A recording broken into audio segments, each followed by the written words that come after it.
Smith and Pocahontas had a very mad affair.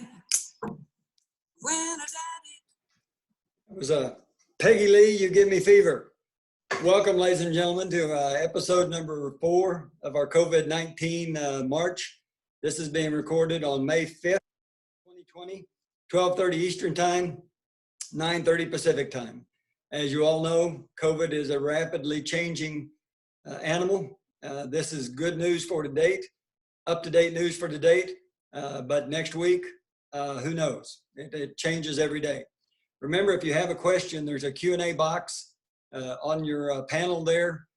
Put your questions in. As we found through other 4 episodes, we end up with a lot of questions we can't reach. We'll hit several at the end, but put those in there. We'll answer them and put them on the website under the workers' comp section for today. And anything we can't do live, you can always call us, email us, and we'll take care of that. Let's go to the Holden Institute and see what is going on out in the world today. Just a quick update. It's kind of our Saturday Night Live weekend update. Oh yeah, happy Cinco de Mayo, everybody. Dr. Anthony Fauci dispels the theory that the Wuhan virus, Wuhan, China, evolved out of a lab as opposed to the species. He said that it fits coming from the species. Really interesting stuff out of Roche Diagnostics. They've received FDA emergency plans so they can do their COVID antibody testing, which we really have to get done to get our grips around this. The antibody testing is accurate 100% of the time if it says you have an antibody to COVID virus, which is excellent. So that's excellent too. Testing. Texas opened up last Friday. I'm out of Dallas, but Texas opened up last Friday. I don't understand it quite because we're number 48 out of 50 states that are testing the folks for illness or any antibody. On that also, Virginia and Kansas are ranked out to the bottom. The Georgia, as you know, was one famously that went public with opening things up here last week. They're ranked 36th on their testing per capita. And the exposure to COVID-19 has gone up 40% since the state reopened. Very dangerous stuff. Little interesting case out of Oklahoma. Paycom Corporation has sued a think tank there for saying that the president of Paycom had talked to Governor Stitz to order most businesses to close. So that suit is over tortious interference, falsely claiming things against the manager. I bring that in there because when I tell you there's going to be all kinds of litigation, folks, there's going to be all kinds of litigation. Top House Democrats are hoping to vote on a $2 trillion package as soon as next week. We're getting trillions and trillions into it. Finally, the Wall Street Journal headlines today were liability shield for business looms as the next virus aid battle. As you might expect, the Republicans thumbs up. They want to have that in there in the package, in the $1 trillion package to make sure businesses are protected. We hope that gets through. Democrats are not saying, no, we don't want it. What they're really saying is, it's not time. We got other things to take care of. We'll get to that later, but we'll keep you posted on that. That's of interest, of course, to all of us. Now I'm going to tell you a little about JD. James Daniel is our workers' comp attorney and does a lot of other things too, but he is very good on comp. When I need anything on comp, I go to JD for that. When it comes to COVID-19, of course, JD knows all about it. JD's actually from Louisiana. He's not a Cajun, but he would like to be. 20 years practice. JD's been at it a long time. And if you ever have questions that you just want answered off the cuff, because you're trying to make a decision, JD's your man to call. James Daniel. All right, JD, take it away. Thank you much, Steve. I want to thank all you folks for joining us this morning.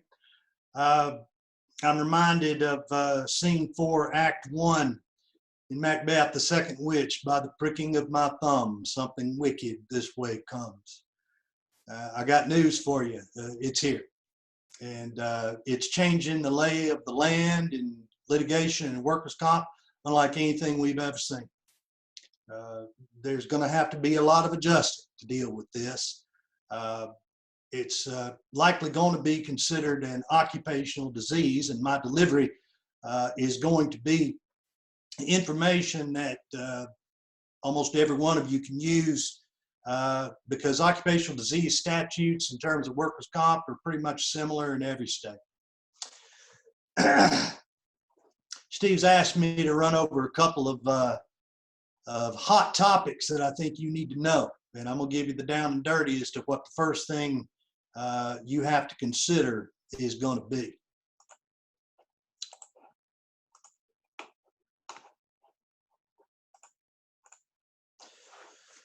First of all, occupational diseases are covered in almost every state. I would think they would be remiss if they did not. Some states list them out, some states do not. Asbestosis, silicosis, poisonings, they're very common.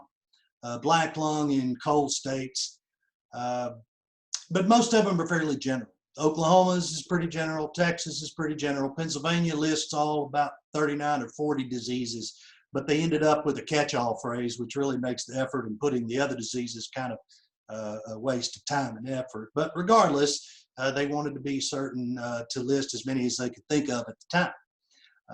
Oklahoma's is pretty general, as I said. One of the things, though, is that they all have an exception, or maybe I should say not an exception, depends on how you spell it. They have a prohibition on what we call ODLs, ordinary diseases of life. Ordinary diseases of life are considered common cold, common seasonal flus, asthma, with some exceptions. And off of that, asthma is actually the most common requested occupational disease benefit. Last time I looked, I believe the CDC put that out, but it's usually asthma that comes about as something else. Exposure to dust in a grain elevator or some other issue. The case I had on one of those involved the breaking of a fluorescent light, and the lady breathed in the dust and had occupational asthma. That was covered. But again, it was an ODL. I think, Steve, that's how they're going to be able to characterize COVID-19 as an occupational disease, because it doesn't seem to fit anywhere else. Measles, strangely enough, has been covered in at least one case in California. And that's kind of key here, because what we're going to see is how that court treated measles. And that court basically gave measles its day in court. The claimant was able to come in and testify and somehow prove that his work at Disneyland exposed him to some people from foreign countries who did not vaccinate themselves against measles. Shocking that he actually got that covered, but he did.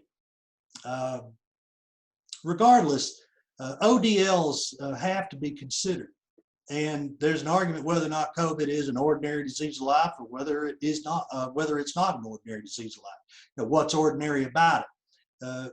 That's hard to say right now. We can kick around the ideas and the elements, but right now, for what you need to know is that ODL is what you need to consider when determining whether or not COVID should be covered by one of your carriers, or how you deal with it by one of your insureds.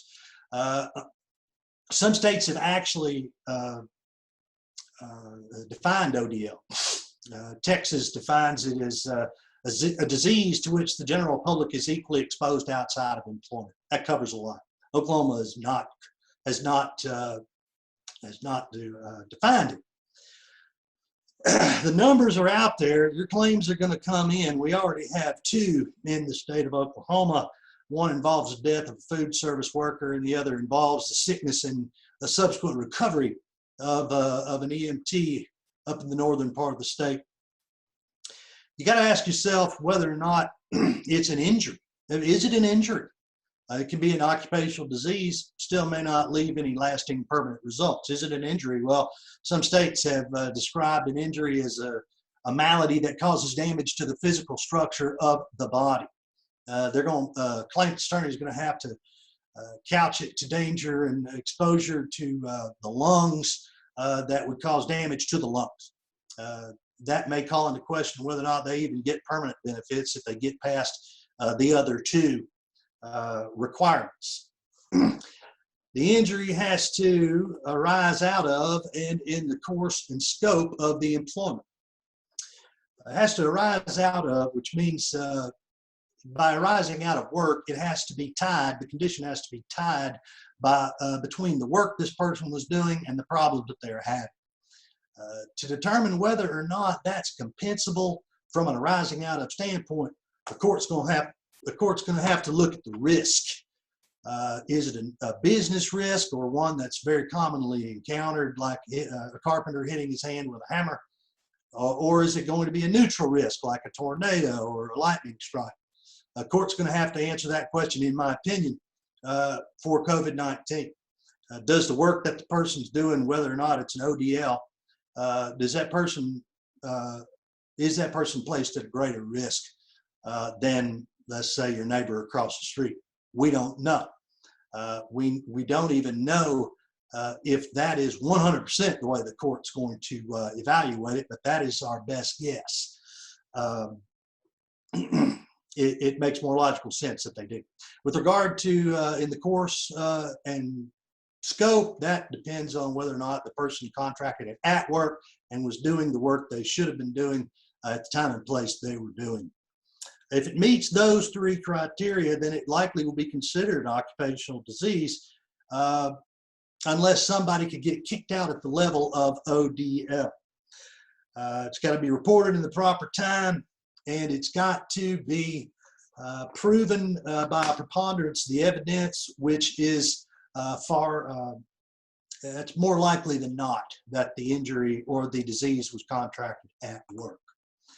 All COVID claims are going to require medical evidence. Medical evidence is key here, as you're going to need an expert that's well versed in epidemiology and not just an occupational medical person.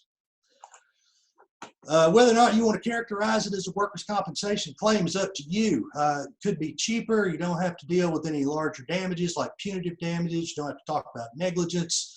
You still get to argue the nature and extent and causation. Again, I'm reminded of the old Karen Silkwood case, having discussed that case with an attorney recently who advised me that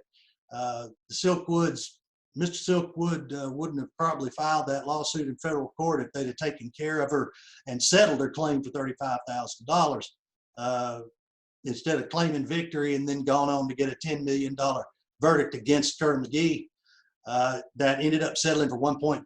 If you do what we call the gazintas, well, 1.3, $35,000 goes into 1.3 a lot of times. So there are certain values to keeping it in workers' comp. You need to consider that, and that's going to be early on. So at this point, I think that's all I really have to tell you for like an initial, down and dirty explanation as to how you need to handle it. Thank you, Steve. Thank you, everybody else. All righty, JD, stay online there. We've got some questions from the audience, and do your best to answer. We'd like to get in several. We're running close on time, so let's be brief. Question number one comes from California.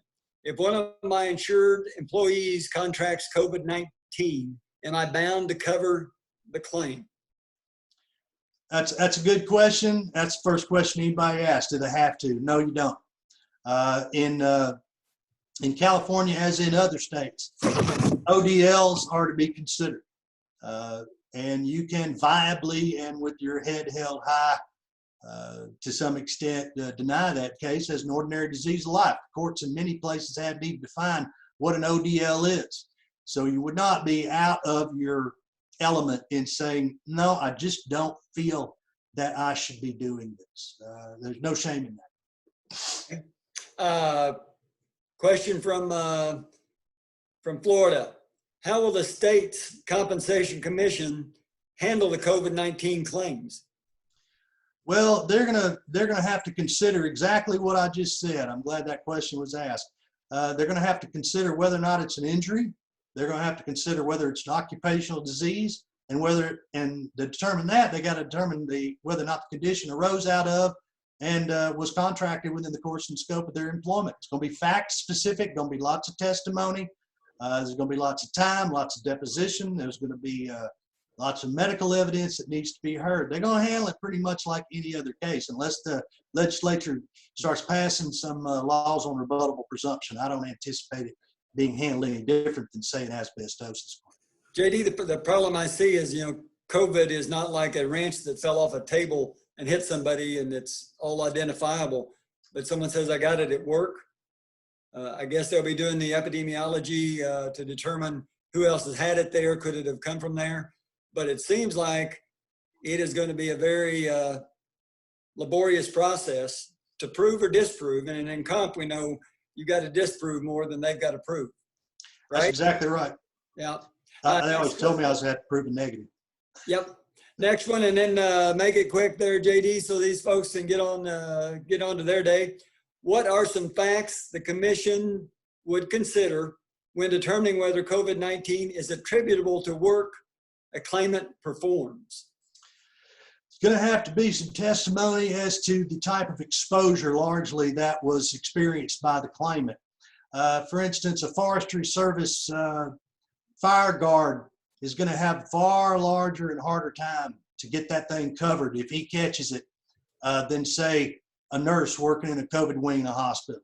That's not going to be as tough a job. It's honestly far more believable for a nurse who works in an exclusively COVID wing to catch this condition when compared to somebody who doesn't spend as much time in close contact with the disease as we understand it, such as construction workers, railroad engineers, that kind of thing. It's going to be fact specific. Going to have to be a lot of testimony. JD, thanks for your presentation. And I, in my opinion, comp and EPL are going to be really hot items. I mean, obviously D&O right off the bat with what's going on for coverages, et cetera. But comp is just going to be a massive issue for quite some time. Thank you, JD. Ladies and gentlemen, next Friday, as I said, we've got our corporate panel, but this is really for corporations on opening up. We have a neurosurgeon that's going to talk to him who's done a lot of testing. He's going to be getting his FDA approval on the testing that they're doing through their groups soon. More importantly for you folks, Thursday, May 14th, the directors and officers presentation. That will be interesting. Any interest there, sign up. Here's one I always love, jury selection for May 19th. What will juries do after COVID? Everything like COVID leaves an imprint on our society, and it affects what juries do. After 2008, jurors became a lot more, fairly say, anti-corporate. And so it changed the landscape. COVID will change the landscape. And really, that's going to be an interesting presentation. And class actions coming up May 21st. Class actions, the bane of all our existence, is really going to be big with a lot of different ones and several plaintiffs in different class actions. It will be interesting. Ladies and gentlemen, I will bid you adieu. It is Cinco de Mayo, so get out, and even though we've all got things hanging over our head, get out and celebrate Cinco de Mayo with your friends and social distance. All right, folks, talk to you later. Bye-bye.